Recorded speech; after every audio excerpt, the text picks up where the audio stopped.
What's up, guys? I'm EJ Stewart, joined by Kendall. This is our episode 13 recap of Young Justice Phantoms. This is season 4. This episode titled Kaerb Traeh, which I think spelled backwards means "break my heart." Kendall, this is they do the spells for the actual titles for this arc, this final arc involving Satana. Kendall, this is our mid-season finale. We certainly got definitely a definitive close and an interesting look forward for this arc and these characters moving forward. But then we also got a little bit of a sneak peek at the end at some of the characters that we've been worried about and talking about earlier in the season in their arcs and how that will continue. So there were plenty of, I guess, kind of checklist boxes that Greg Weisman and Brandon Fietti tried to check. I think they got to a lot of them with this one. What were your initial thoughts on this episode? Yeah, I mean, I think that's a good way of putting it. I think that there was a lot accomplished that we wanted to get accomplished. How they went about certain things, some was better, some things were better than others, but it was an interesting episode. I can say that for a fact. And like you said, definitely leads you into what could be an interesting second half of the season. So excited to talk about it. So these plots line up as an A, B, C plot. So the A plot being, of course, the conflict involving Zatanna, Fate, and her Sentinels trying to face Child and Flaw, with your B plot being Phantom Stranger and Vandal Savage making pleas directly to the Lords of Order and Chaos to kind of have Child stand down, because we see that the damage she has done, as Phantom Stranger says in the top of the episode, is literally breaking the earth. He said the chaos has shattered the earth with the volcanoes in Sydney and all the damage we saw last episode that she was doing throughout the world. I guess Vandal Savage has now decided to fully intervene in this episode. We see him do that in a major way, and that C plot being the Beast Boy and Perdita relationship, and it kind of falling apart with Perdita trying to seek help for Beast Boy and Beast Boy reneging on that help. So I want to start with the A plot here and how this story moved along. So Clarion, with his magic school bus, as I saw a lot of people tweeting about last week, finally finds the Zatanna, Fate, and the Sentinels, and Fate, well, initially reluctantly, finally agrees to work with Clarion in a way to try to defeat Child and Flaw. And they head into this battle that is, I think the artwork in this battle was pretty beautiful. We see a lot of interesting kind of little things happening with Mary that end up playing a big part in the end of the episode, and even a post-credit scene, which we have not had at all in the season so far. How'd you like how the A plot kind of worked its way through? And it relates to the B plot in some ways, because Vandal Savage's pleas to the Lords and Order end up helping the heroes in the end get the job done and take out Child and Flaw. Um, I think for the most part, it definitely, continued on from last episode in terms of those characters realizing that they need to sort of band together to take down the Child character. A little, probably a little, fatigued with the Child and Flaw character as a villain. That's what happens when you do an arc and you don't have a villain that's like super compelling. Right. You sometimes, feel like I feel like we've gone through the song and dance a couple times. But yeah, I mean, I thought that the overall, the banter I thought between Clarion and Nobu was fun. I thought that Yeah. worked. I thought it was cool to see the different the Sentinels and the proteges of Zatanna, using their different powers in ways that were unique. I feel like overall, I think that the biggest issue I guess I would have with it is that I thought the way they beat Child was kind of, I don't say it was easy, but it was simple. It kind of happened kind of quick. Yeah. It seemed like we had 4 episodes to build this grand battle, and it felt like it ended in a matter of seconds. Snap of a finger. So I don't know. I wasn't like I wasn't upset about it because I mean, we had to end this arc somehow. But I I guess I was just curious as to why they wanted to time it up like that. Yeah, I definitely feel your point on the battle. I'm not sure if I'd say it ended quickly, but I think it ended abruptly, maybe the better word. This episode was Yeah. very interesting because unlike the previous episodes where, they did a really good job, and I'm not saying this was a bad job, but of really separating each story, A, B, C plot kind of in its own part of the episode, and then going back to the other whatever plot they wanted to go to next. Here, they kept going back and forth. Like Savage is talking to the Lords of Order and Chaos while the fight is happening, while Beast Boy is having this breakup with Perdita. So I think you may think that it ended quickly, but actually I don't think it did. If you look at the episode timing, it ends rather late, and the fight begins Yeah, pretty it early wasn't in the beginning in the episode. Yeah. It was, and some of that I think is because so much of it was broken up in the middle of the fight. Right. So I do understand that. I do get though the abrupt nature of Tracy 13 getting kind of the win, getting the save, and closing the Yeah. deal, and the way she did it. Using her bad luck magic, something that seemed fairly simple. It was like weird because like on the one hand it was kind of simple when you build up a villain to be so crazy powerful where literally the Justice League is just they can't even fight her. They're just running around putting out the fires that she's put out. That's how powerful she is. When you see that she's beat by just Tracy 13, realizing there's literally a flaw, and uses her black look magic to destroy her anchor to Earth. Part of you is like, man, no one else could have executed that or thought of that in any way. But I did think that it was a very convenient way and made sense as to why Tracy could defeat Flaw, because the bad luck magic is something that they talked about earlier in the arc. And Tracy, I think we talked a lot about how strong Khalid was and how strong Mary was, and that's plays a big part in this episode. Obviously Tracy needed a W, so putting Tracy over in that way made sense. So I was kind of mixed on it. I think some of the storytelling devices they use to kind of tell these different plots may have made that ending feel even more abrupt than it needed to be. I did feel like the actual fight itself did have its great moments. Of course, Child impaling Clarion, pretty violent. I thought that again the artwork on Child, just how maniacal and chaotic it was becoming as it got closer and closer to the end, I thought was brilliant. I mean, the fact that she was literally raining fire. I mean, that's just a visual that I never even thought I would see or think about. So, When yeah, was it Khalid when he separated her body. Khalid separated the body. Are you sure she's not human? Which is a good line, but that was like something out of a horror movie. Yeah. It's crazy. Yeah, that was gnarly. Again, it was a gnarly fight. Again, part of me feels like I don't know if it was the best idea to do the interrupting the fight with these various different points of points in the various other plots. Maybe Savage's made a little more sense because he was the reason they won in a large way because they had no chance when Child was being backed by all the Lords of Chaos. Once he was able to convince the Lords of Chaos that that look, and we gotta get to him in a second, but once he was able to convince the Lords of Chaos that this is not a fight that they want to continue, that was when the heroes got their leg up. In this fight, we see Mary kind of continuing to kind of get a little happy with that power, maybe a little too happy, a little too comfortable, too needy of this power. We see her draining the life force, not just from Zatanna, not just from Khalid and Tracy, but she's draining literally the life force from the Earth in order to fight Flaw. And we start to continue to see that dark turn. Before we get to the end of the episode, did you like how they kind of portrayed Mary in that fight? Do you think it set up well for what we end up seeing in the end? Yeah, I mean, I thought it was interesting. I'm curious to see where they're going with the character.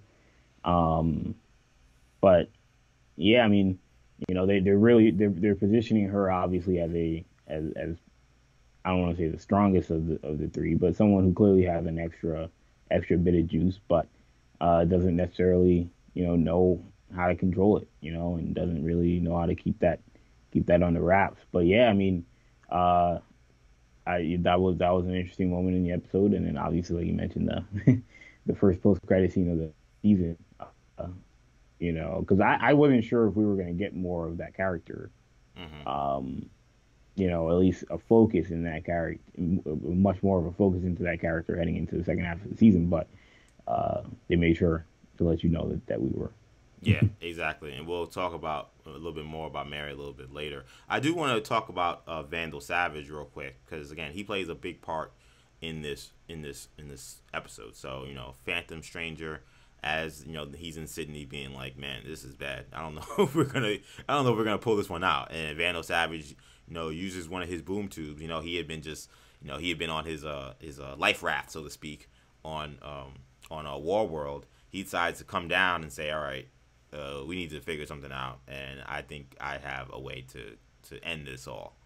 And him and Phantom Stranger end up almost kind of leaving the dimension. I don't know how you would describe what happened to them, but they end up getting basically a trial before the the Lords of Order and Chaos. Basically, being able to make their case as to why this fight that the Lords of Chaos have decided to put onto Earth is not worth it. And it was a very interesting conversation because you see the Lords of Order and Chaos essentially say, look, you guys, you're the reason for a lot of this, and your little agreement you have with Darkseid is caused a lot of this imbalance in chaos and order that has now caused this to happen. So really, this is all your fault. And we get to see a little bit of Vandal Savage's savvy and a little bit of his ability to kind of talk his way out of any predicament and to be, quite convincing to people, because he reminds the Lords of Order and Chaos that, look, this whole alliance I have with Darkseid is really a plea to really save Earth. Like, this is like Darkseid was going to come and take it, but out of a little respect we have and an ability to boost our way up, I've made this agreement to where once we all kind of powered up and ready to go, it's going to be a battle between just me and him for the sake of the world. And if Darkseid wins, then his anti-life equation takes over. And if that happens, then Lords of Order and the Lords of Chaos become moot at that point. So I'm your only hope for keeping chaos and order and keeping that balance in store. And they end up agreeing with him. What did you make of the case that he made before the Lords of Order and Chaos? Yeah, I mean, I thought that I thought Thanos would have been proud of the pitch that he was making about keeping everything balanced in terms of order and chaos. There was a part of me that philosophically was like, well, isn't balance in and of itself order?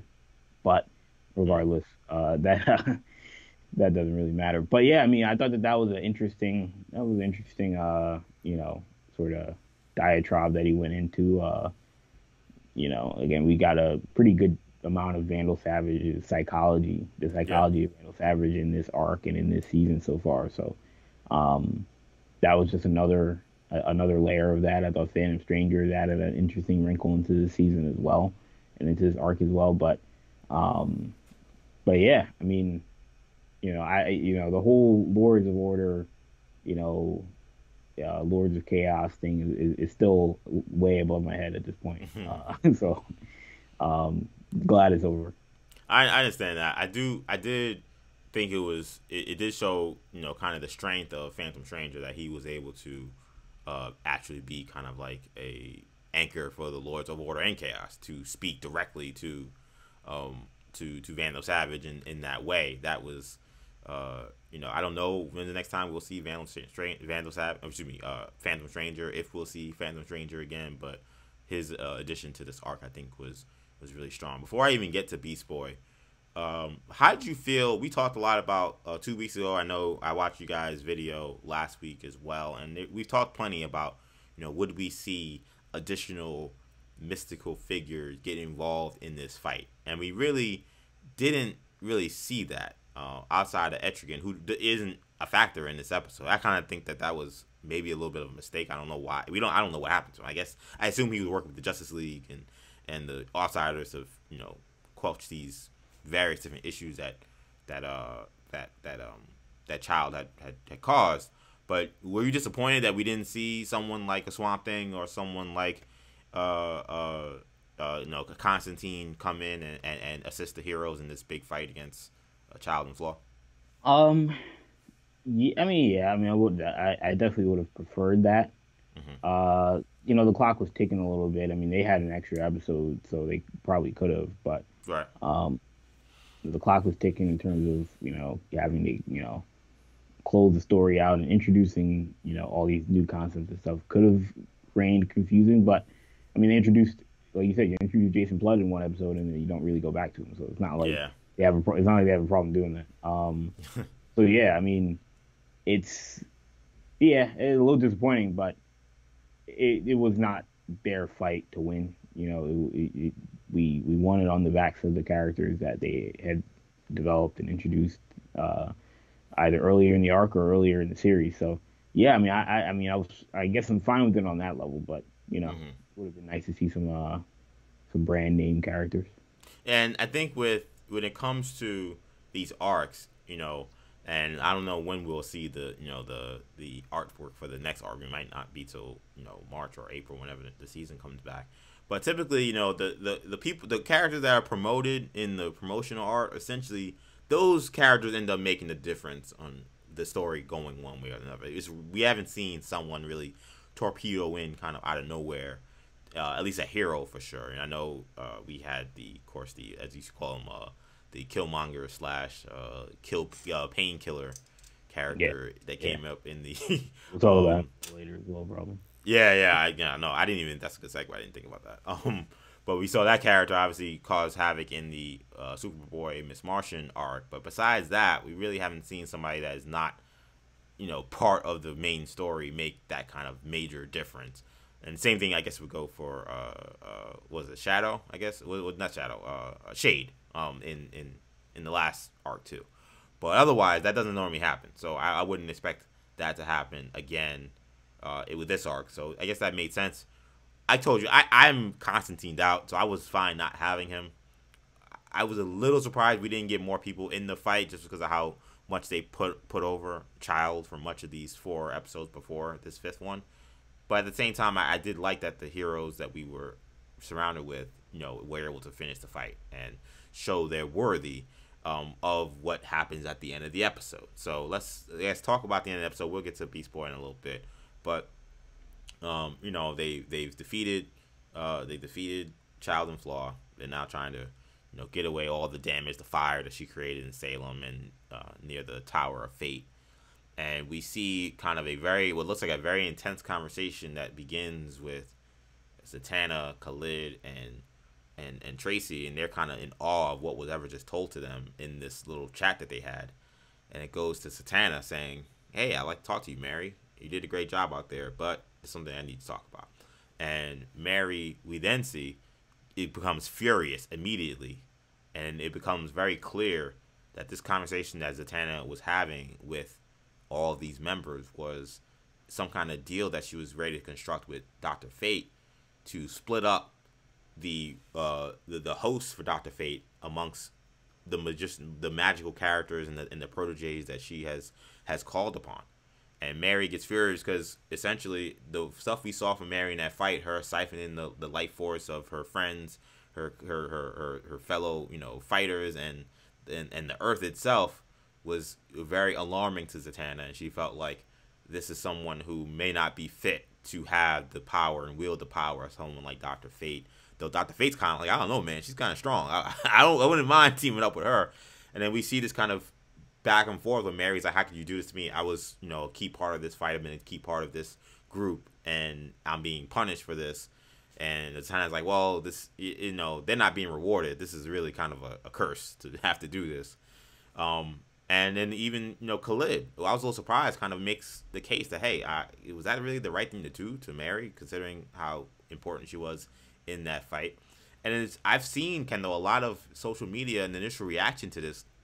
A lot of people were Team Mary. They thought that Zatanna was not fair to Mary in that decision to keep her out of the new Dr. Fate arrangement moving forward. What did you make? Do you feel like Zatanna was out of pocket? Because I thought she was right on. I was surprised that I've seen this many people hammering Zatanna for this. Do I think Zatanna was out of pocket? Yes, Okay. absolutely. But Kendall's also Team Mary. Where I differ is that I'm not Team Mary. Mm. I'm Team Khalid. Okay. And I'm Team Khalid in the sense that Zatanna's making the right moves. Like, yeah, Mary, we can't give her the Dr. Fate helmet. Are we kidding me? No, that was a bad move. But where she was off and was Khalid asking, was this whole thing just so that we can get your father out of the Fate helmet for a couple of weeks? Like, with this whole you training us and getting all these apprentices, all these proteges, and she had nothing to say, and that was very, very, it was questionable morals there. It reminded me of almost like a Professor X kind of thing. Yeah, definitely. Like, you're training us, but you're training us to be the definitely like New Millennium Professor X too. Yeah, right, exactly.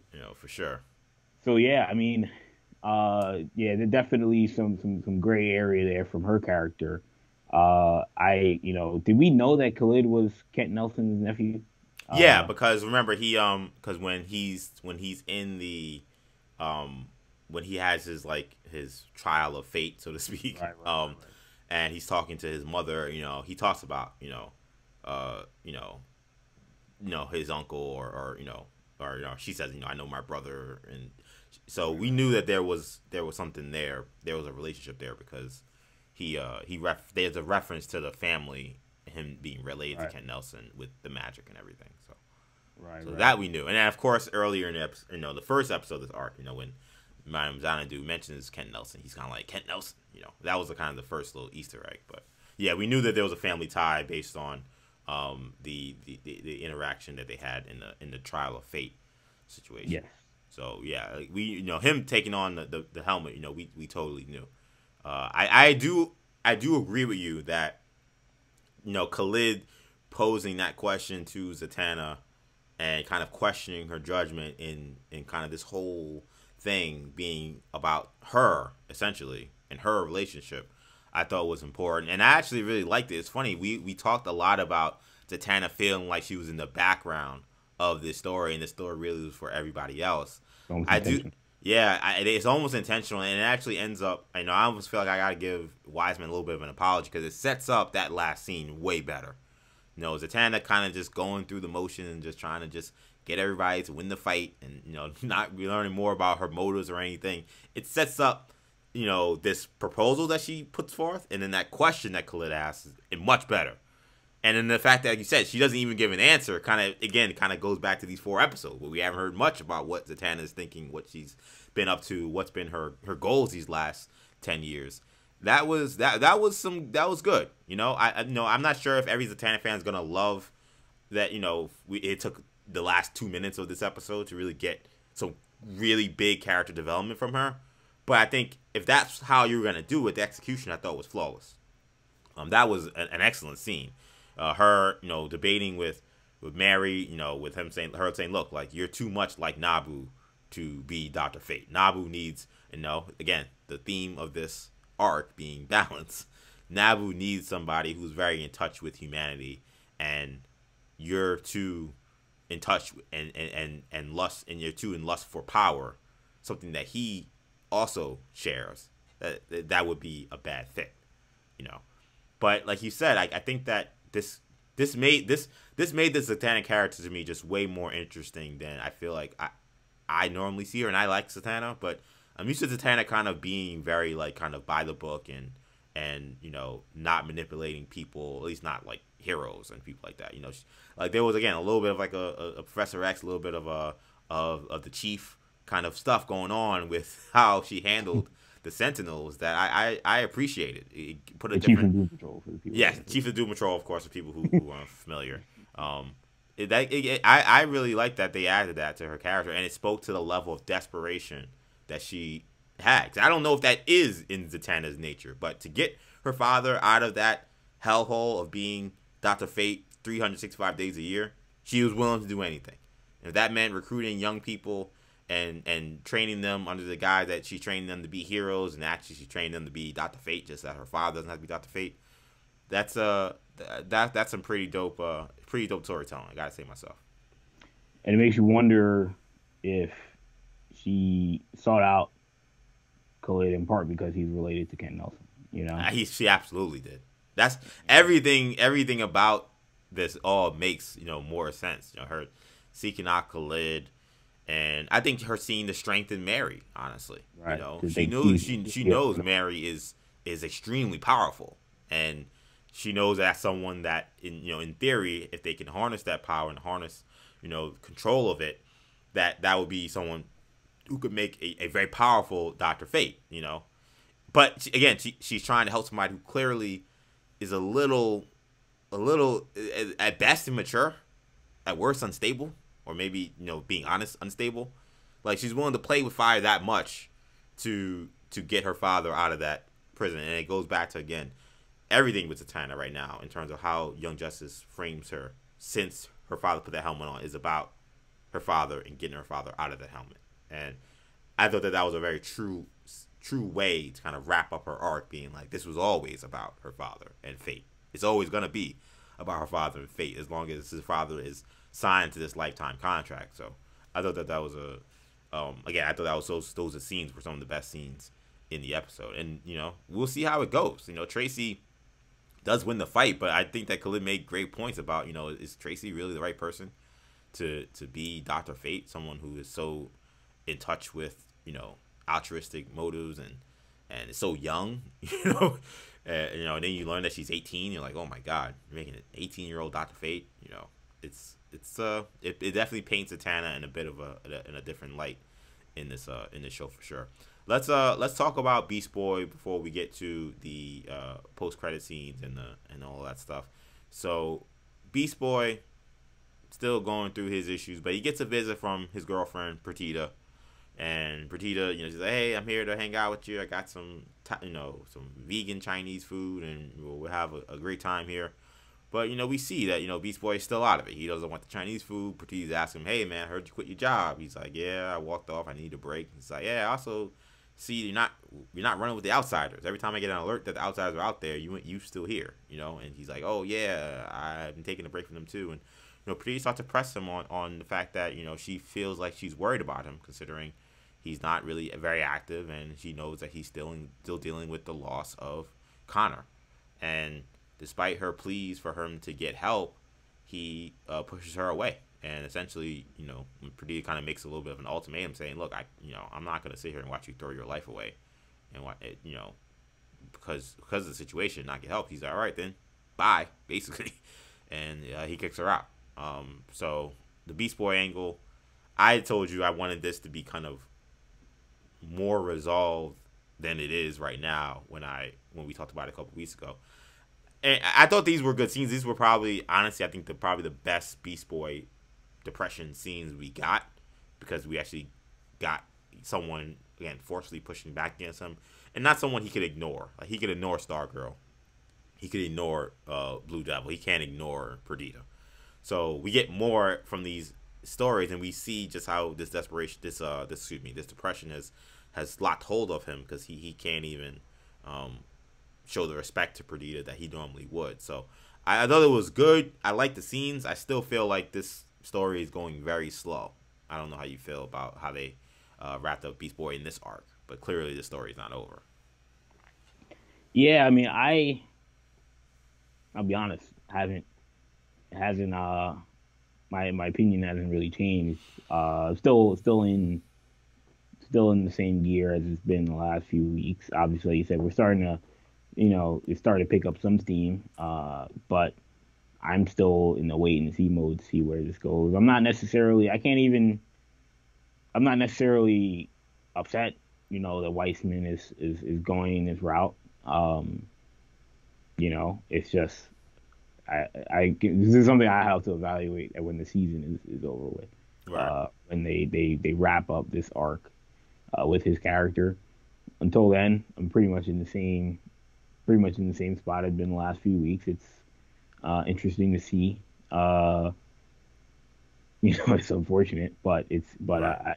I have to see more, I guess, and see is there a story coming with this, or is it more of a public service announcement like we talked about last week with Shamari? So I it's still a wait and see for me.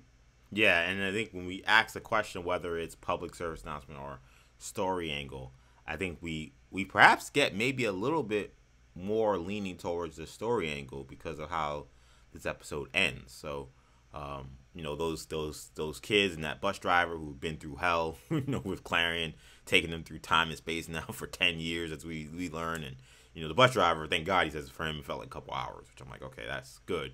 But these kids have been through hell as Clarion was trying to find the Sentinels to help him defeat Child and Flaw.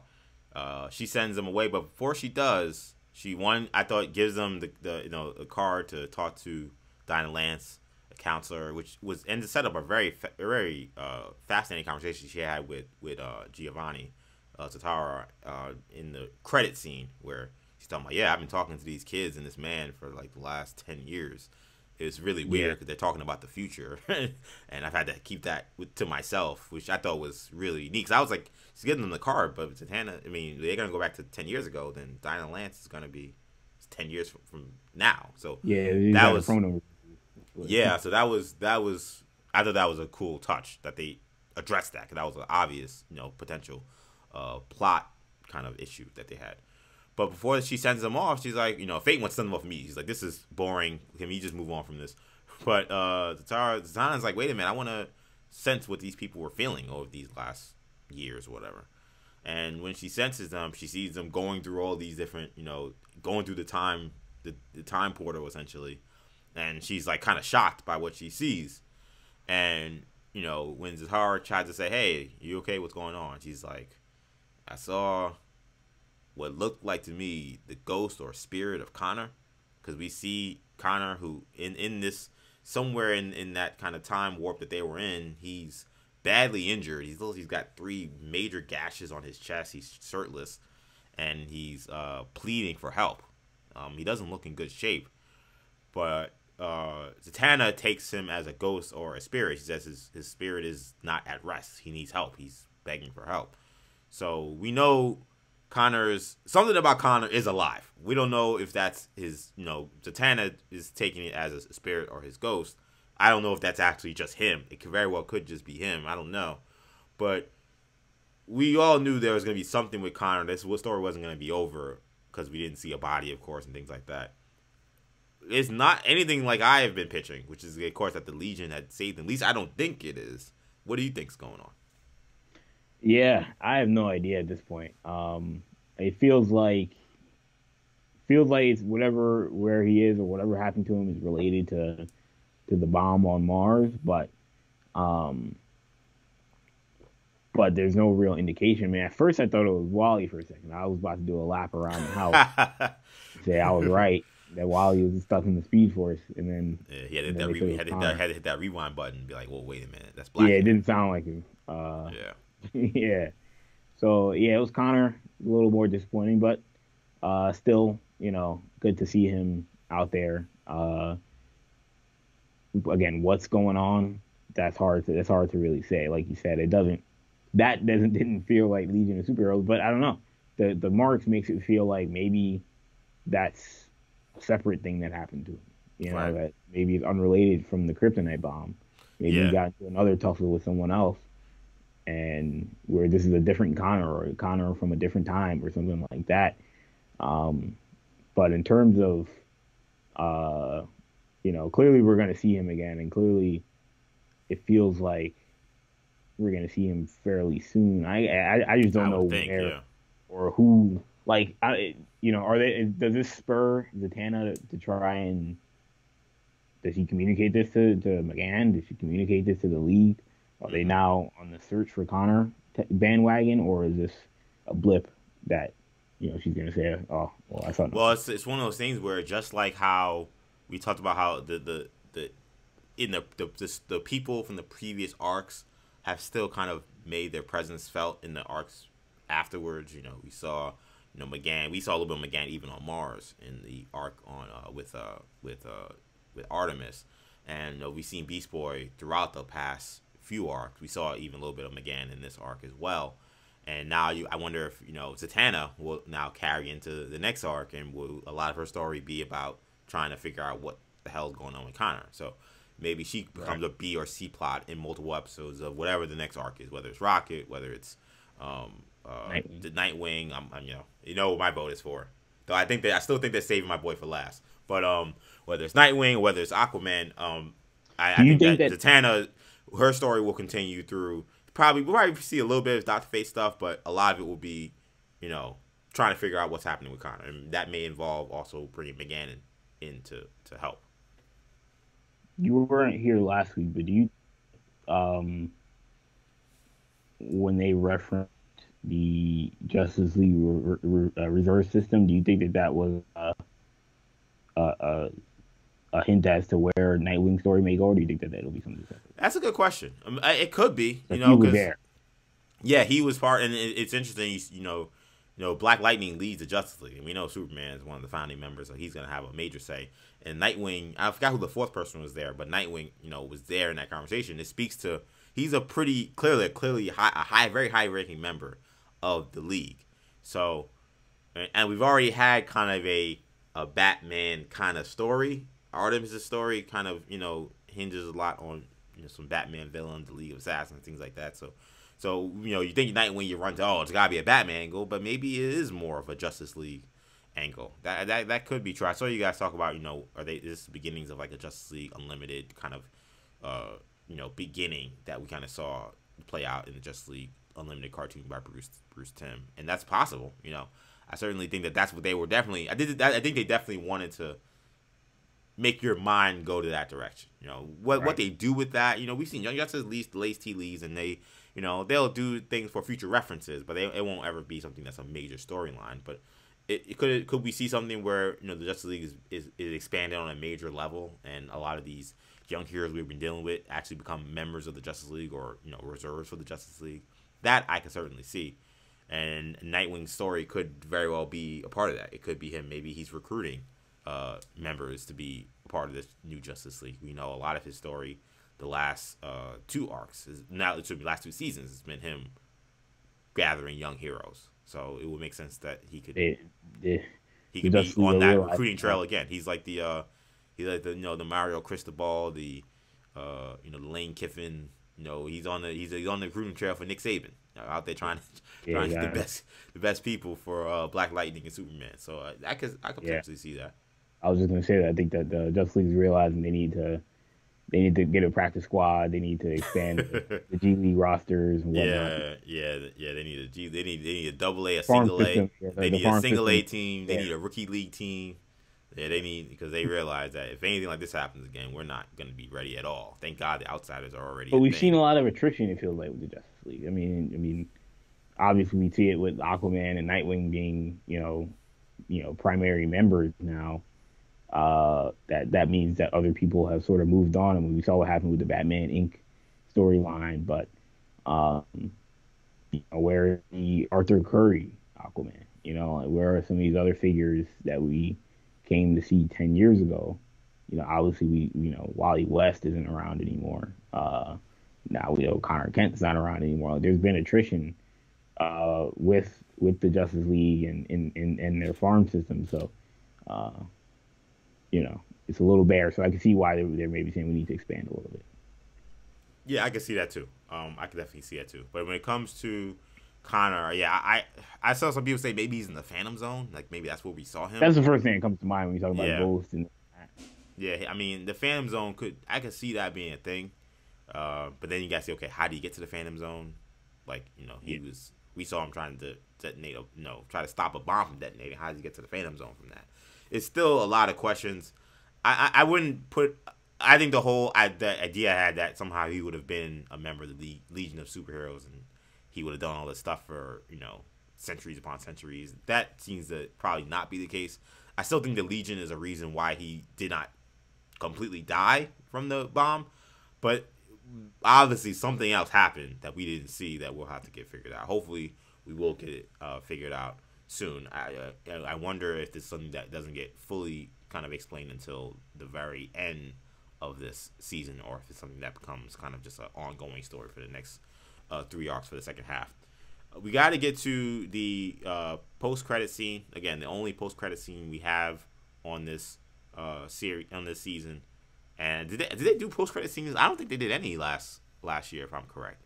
I got or 2 years ago. I gotta check season 3 again. But I don't remember them doing any post credit scenes. Usually, the scenes just had the music playing and that was it. But here again, a different device. We get a post credit scene that involves you see Mary.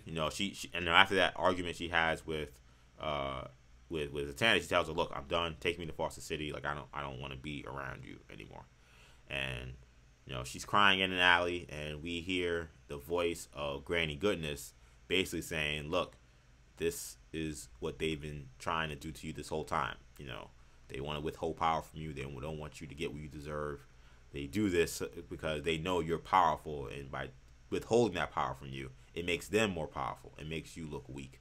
And she's like, "Don't give in to them anymore. Say the words." And that's when you see her say Shazam, marking the end of her, not being Sergeant and only being Mary Broomfield, and now perhaps Sergeant has taken over against Sergeant Shazam.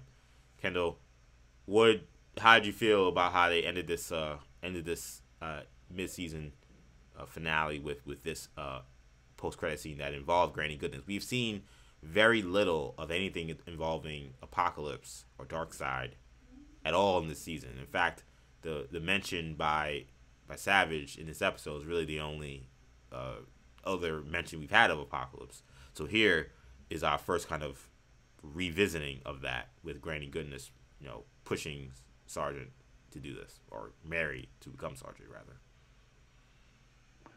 Yeah, I mean, I didn't even realize it was Granny Goodness. Yeah, they didn't really tell you, but yeah, I mean, it's interesting that shout out to watching with the closed caption. yeah, there you go. But yeah, she's she's obviously an interesting character.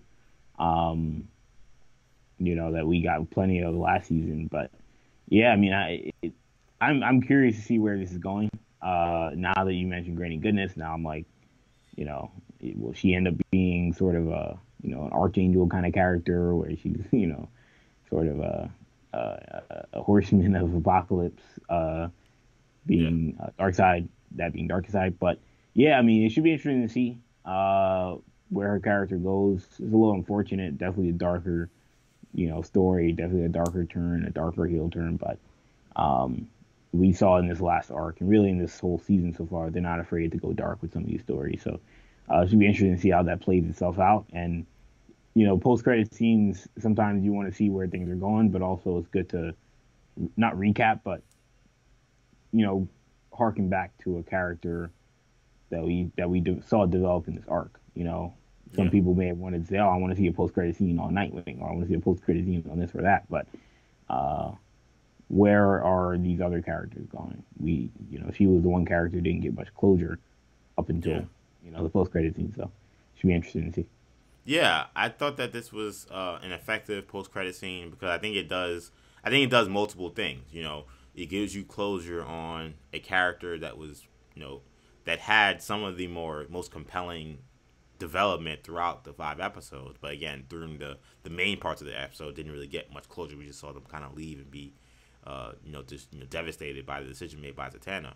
But it also introduces a new challenger, so to speak. And it's an old challenger, but it's a new challenger in Granny Goodness, again, a character that I don't even remember. I can't remember exactly. I didn't get to finish watching I watched season 3 obviously when it first came out, but I've been doing a rewatch, but I didn't get to the end. I forgot if Granny Goodness was deemed dead or what happened to her at the end of the last season. But of course, she was the big bad of the last season.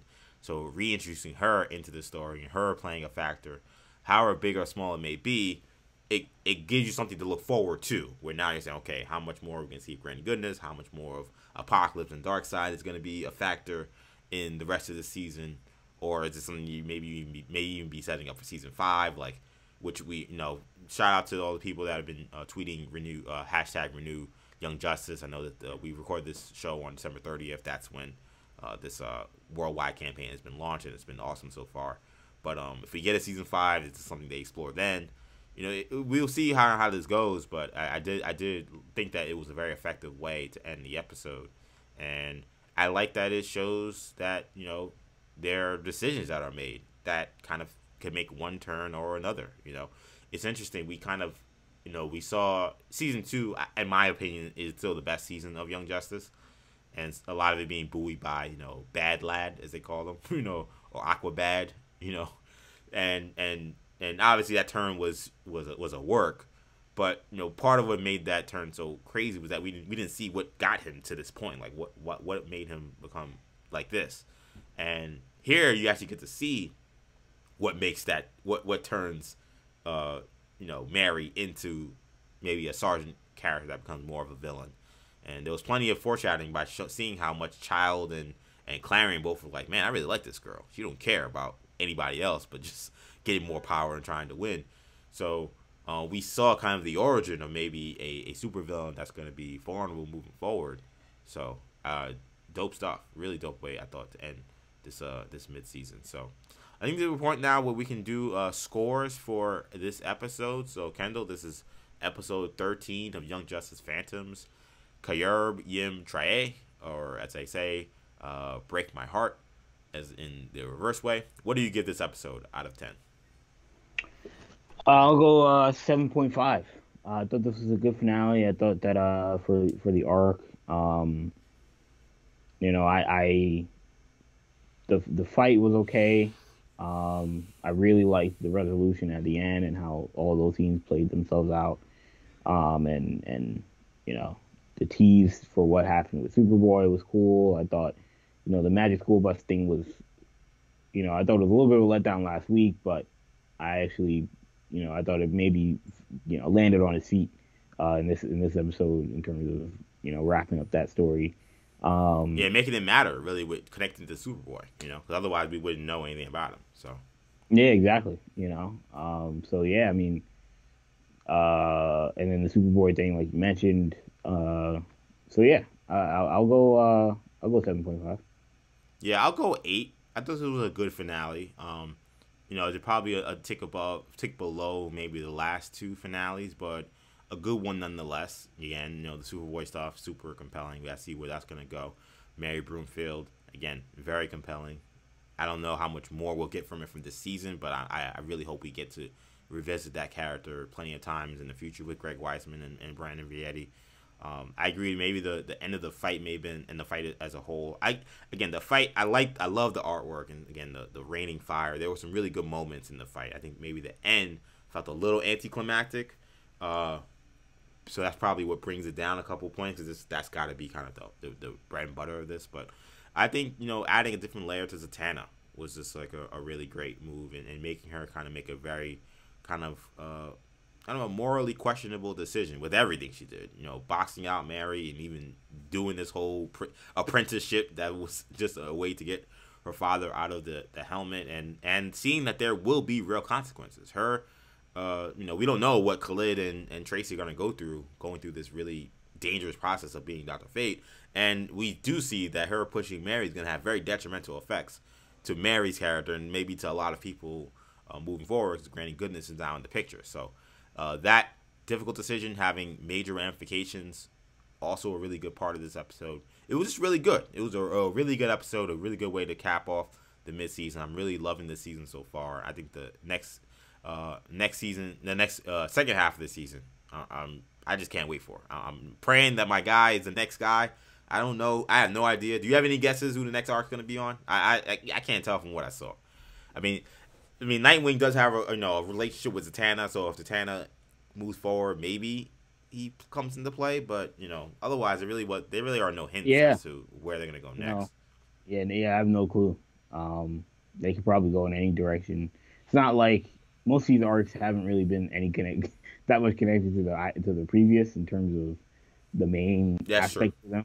Yeah, that's very true. Mars arc had nothing to do with the Artemis arc, which had nothing to do with the Zatanna arc. So it could be Rocket, for all we know. It could be something that makes nothing to do with what we saw, but I don't know.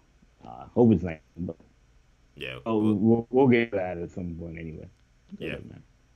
But man, we're enjoying this season. Thank you guys for rocking with us for the first half of Young Justice Phantoms. Of course, if you like this video, make sure you give us a like, leave a comment on what you thought about this episode, and of course subscribe to the channel, New Generation Media. We're going on hiatus when it comes to the Young Justice videos, but whenever the season comes back, which has not been announced yet, you can expect us to be back giving you guys weekly recaps. So make sure you keep it locked here on New Generation Media. We have plenty of other hero content, plenty of other sports content to hold you over. Until then, thank you guys all for checking us out. Hope you guys were very whelmed by these videos. For Kendall, I'm EJ. Take it easy, guys. Peace.